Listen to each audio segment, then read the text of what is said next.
Hindi dahil gusto mo, makukuha mo. Amen? It does not mean that when you want something, you will get it. Hindi dahil may ambisyon ka, may pangarap ka, agad-agad makakamtan mo ito. Halimbawa, gusto mong mag-abroad para naman kahit paano makatulong ka sa inyo. Pero hindi dahil naiisip mo, pinapangarap mo, ginugusto mo, makakapunta ka agad sa abroad. Hindi po ba? Hindi dahil gustong-gusto mo nang tumino yung iyong asawa, maging tapat siya sa iyo, bumalik yung dati niyong masayang pagsasamahan, na mangyayari yon. Di po ba? Hindi dahil gusto mong gumaling, agad kang gagaling. Yung kagustuhan, yung pangarap, yung ambisyon, isang sangkap lang yan ng tagumpay.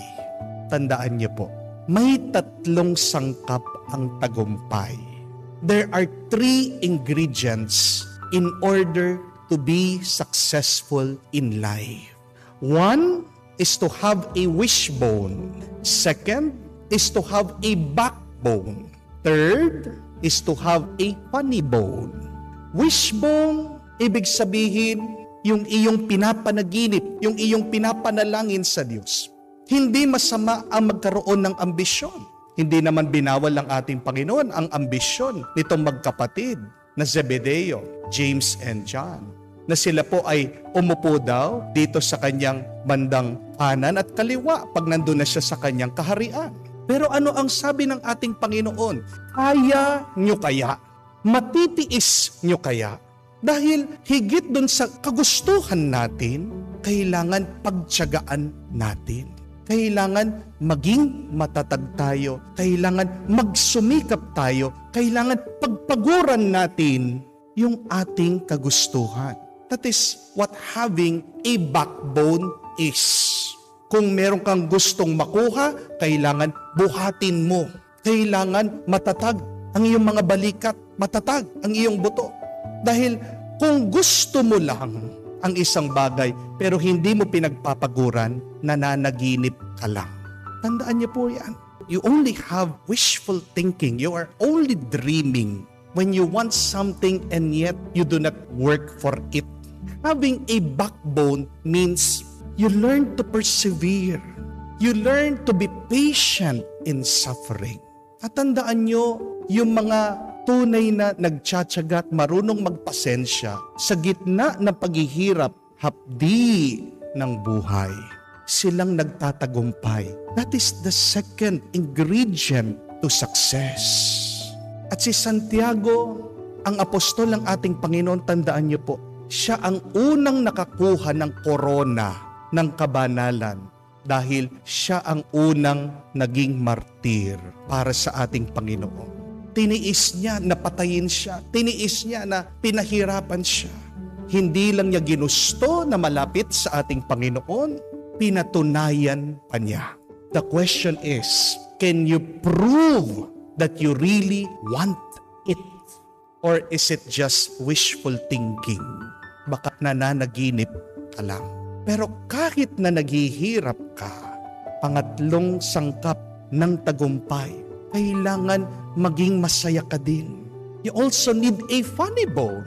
Dahil kung ang buhay ay puro lang pagtitiis at walang tuwa, ano po yan? Hindi po ba pagdurusa lang? Hindi po ba parusa lang? Tayo ay ginawa ng Diyos dito sa mundo. Hinayaan niya na umiral dito sa mundo. Hindi lang para masaktan, pero para maranasan ang kabutihan na kanyang nilalang. Be happy. Enjoy life in the midst of your challenges, in the midst of the sufferings of life. Sa gitna ng iyong pag-asam, ng panaginip o ambisyon, kahit na mahirap, subukan mong ngumiti, subukan mong lasapin, maging masaya. Sabi nga, we really need to try to have fun and enjoy in life. Because with joy, you can bear the hard things of life. Nagiging mas mahirap ang buhay pag nakasimangot ka, pag nalulungkot ka. Di po ba? Hindi po sapat yung magdasal. Ang dami dyan nagpapadasal sa akin eh. Pero Ang tanong, pagkatapos mong magdasal, anong ginawa mo? Kailangan wag kang tumigil na mangarap. Pero dapat pagpaguran mo, persevere. At habang nagpapagod ka, nagtitiis ka, mag-enjoy ka, maging masaya ka. Mga sangkap lang po yan. Kahit naman meron kang mga ingredients, anong kailangan mong gawin para makain yan? Kailangan mong paluto sa cook, sa marunong magluto. Hindi dahil meron ka mga ingredients, ilalagay mo sa supot, pagkatapos i-shake mo, tsadan! Ganun lang po ba kadali ang merong pagkain? Hindi po, may proseso yan. At kung hindi marunong ang nagluluto, pangit ang lasa. Sinong may karunungan, sinong may kaalaman?